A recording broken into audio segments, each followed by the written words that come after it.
and welcome to Vision Economics Academy. Today we are starting with class 12 Indian Economic Development Syllabus. This is the first chapter, that is India on the eve of independence, right? Alright, so this particular chapter is about the Indian economy before we got independence, that is during the British rule, right? So it's not the literal term that means on the eve of independence, but it's before the independence. So how was it like? How was the economy like, right? So overall discussion is done in this chapter, which sets up the background for the other chapters which we will be doing in the due course. Okay, now so the introduction part of it is very easy. We all know as India was ruled for about 200 years by the Britishers, right? So foundation being laid during the Battle of Plassey, 1757, right? So here what is important is that Indian economy was used as a feeder economy. Indian economy was used as a feeder economy by the Britishers.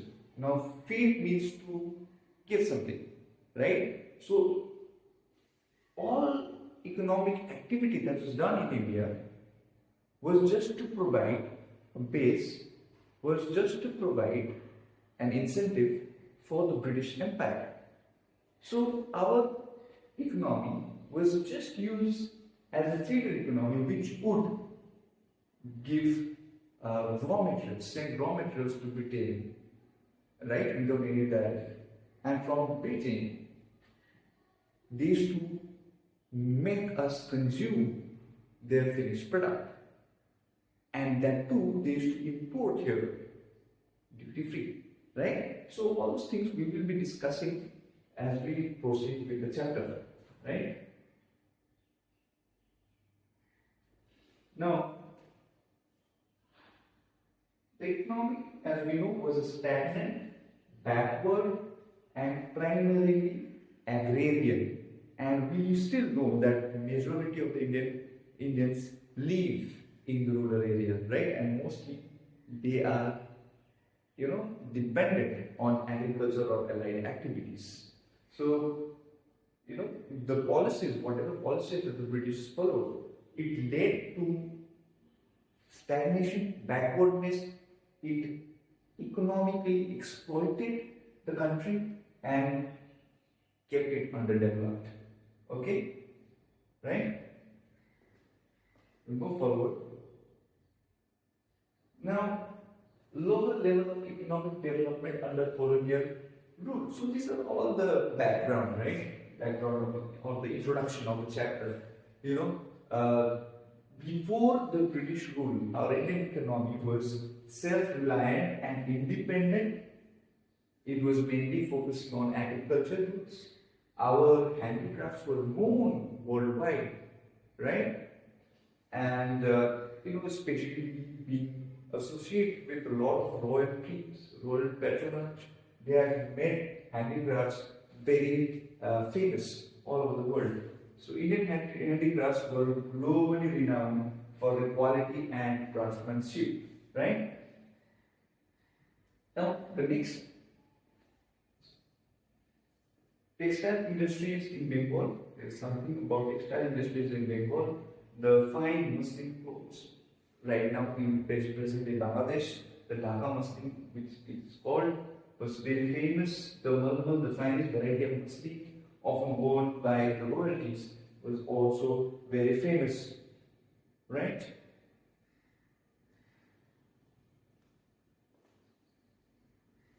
Now,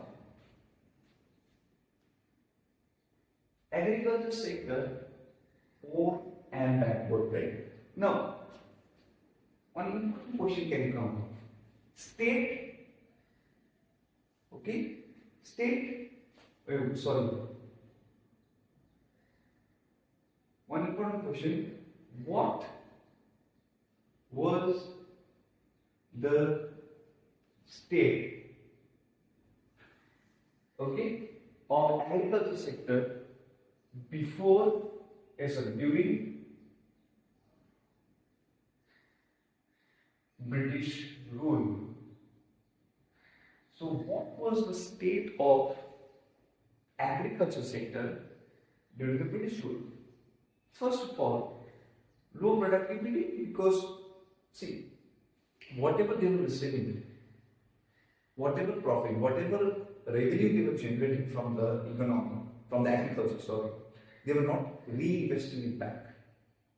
So any productive activity where they are receiving revenue and not, investing it back to make it better, it will fall, right? So low productivity because the methods and the techniques were outdated. High dependency on monsoons, as irrigation, nothing was done for irrigation, nothing was done to make the agriculture modernized. So high dependence on monsoon, so no irrigation facilities, all these things led to in the downfall of agriculture.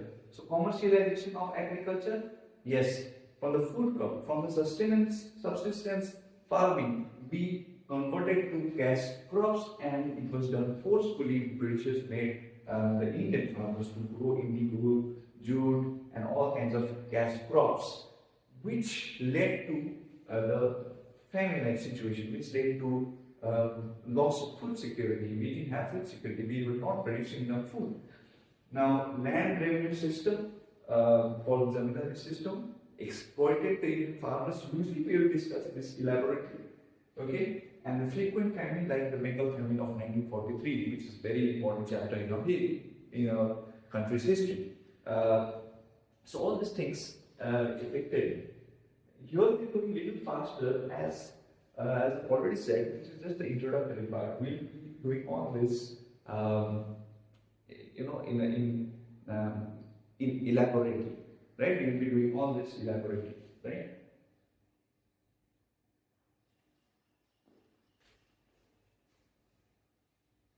Now let's see what colonialism is. A system where political and economic control is in the hands of the foreign people, right? So your country's economic and politics is both controlled by the foreign country. Now, Britain rule over India led to economic exploitation and underdevelopment, as we all know, right? So low national income, per capita income, all these things are there. See, there were no serious attempt that was made to study about or to analyze about Indian economy. See, whenever we want to self-reflect, we have to analyze. Wherever we want to know our progress, we have to analyze. We have to see the report, right? But see, then only the growth is possible. But nobody was even interested in analyzing, in studying the Indian economy at that time.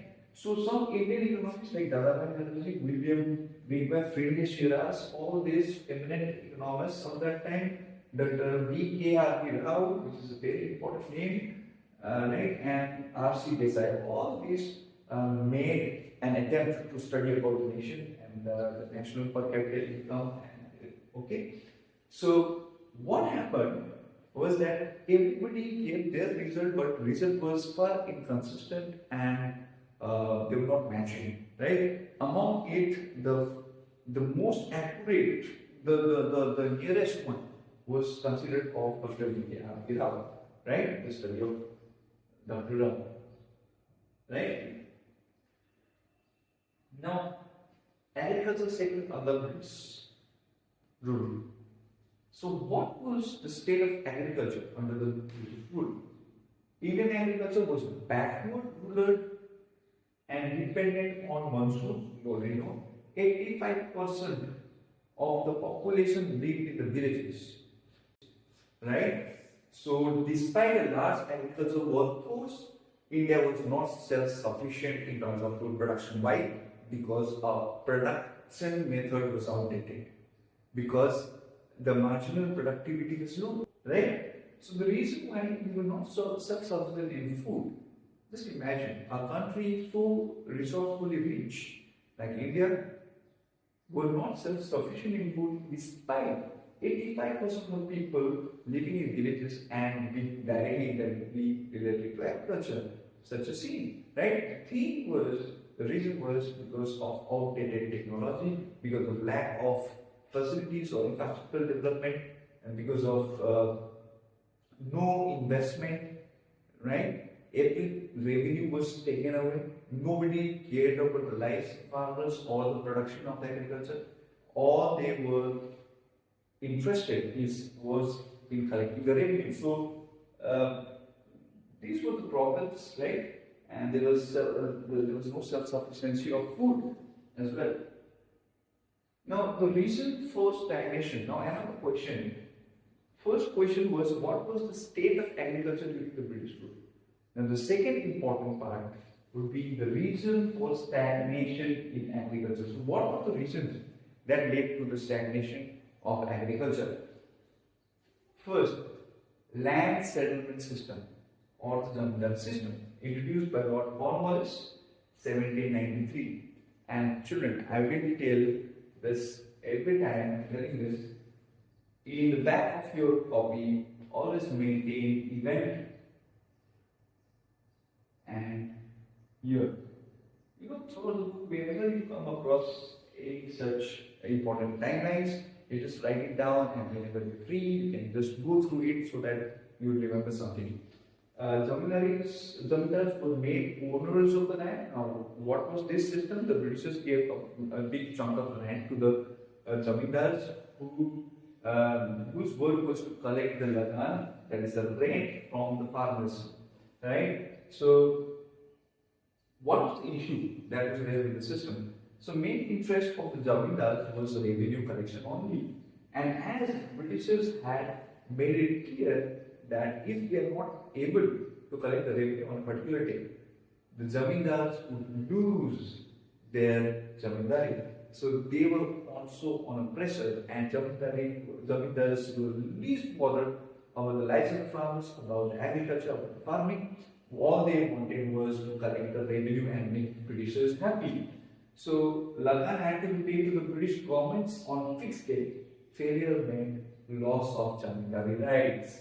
Farmers were overburdened with high taxes and suffered economic distress. So no steps were taken to improve agriculture. So these are the points for the reasons for stagnation in agriculture. First point, that is land settlement. First problem that led to such backward stagnation and the poor performance of the agriculture sector. First, the land settlement system, the Zamindari system, introduced by the Lord Cornwallis. B. Commercialization of agriculture. As I've already discussed about this, from subsistence farming we shifted to the cash crop, and we were forced to do that. The result led to food insecurity. Farmers faced fluctuating price and economic distress. Another result was several famines occurred due to the decline in the food productivity. So, this is the second reason that we have given. Third reason is low level of productivity. The productivity was low because of outdated technology. There was no reinvestment there. So, lack of irrigation and fertilizers. Farmers had no financial resources. Nothing was there to help them. They had no incentives to invest. Zamindars and British rulers did not invest in agriculture. They were only interested in collecting the revenue. So, result, agriculture remained backward, dependent on monsoon and unproductive. Right?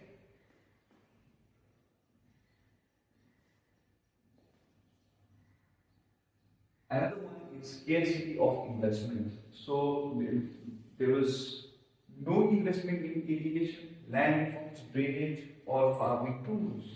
So there was lack of investments. Sharecroppers and tenants had no incentives to improve the land's productivity. No, whatever the Ladan was being collected, it was huge. It was abnormally high, and nothing would be left to the farmers. And Zamindars or the producers were not reinvesting that. Now the farmers also had nothing left, okay, with them, so that they would invest, they would